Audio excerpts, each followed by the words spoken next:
राज्यात वाढत्या प्रमाणात सुरू असलेल्या अनधिकृत बाईक टॅक्सी सेवांविरोधात महाराष्ट्र परिवहन विभागाने आता कठोर भूमिका घेतली आहे.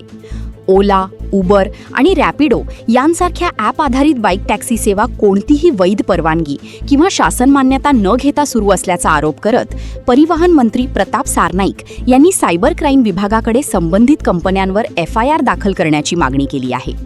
परिवहन विभागाच्या मते या सेवांमध्ये चालक पडताळणी, विमा संरक्षण, महिला सुरक्षा आणि प्रवासी सुरक्षेशी संबंधित अनेक नियमांचे पालन होत नसल्याने नागरिकांच्या सुरक्षिततेचा प्रश्न निर्माण झाला आहे.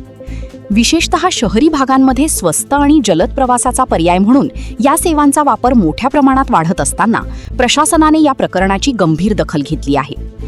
परिवहन विभागाने स्पष्ट केले आहे की नियमांचे उल्लंघन करून प्रवासी वाहतूक सुरू ठेवणाऱ्या कंपन्यांविरोधात कठोर कारवाई केली जाऊ शकते. काही ठिकाणी अनधिकृत बाईक टॅक्सी सेवांमुळे अपघात आणि सुरक्षेशी संबंधित घटना घडल्याची माहितीही समोर आली आहे. अधिकृत परवानाधारक वाहतूक व्यवसायांवर या सेवांचा परिणाम होत असल्याची भावना देखील व्यक्त केली जात आहे.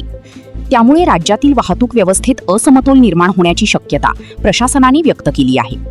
सायबर क्राईम विभागाकडे FIRची मागणी केल्यानंतर आता संबंधित ॲप कंपन्यांच्या कार्यपद्धतीची सखोल चौकशी होण्याची शक्यता आहे. दरम्यान महाराष्ट्रात बाईक टॅक्सी सेवांसाठी स्वतंत्र आणि स्पष्ट धोरणाची गरज असल्याची चर्चा पुन्हा सुरू झाली आहे.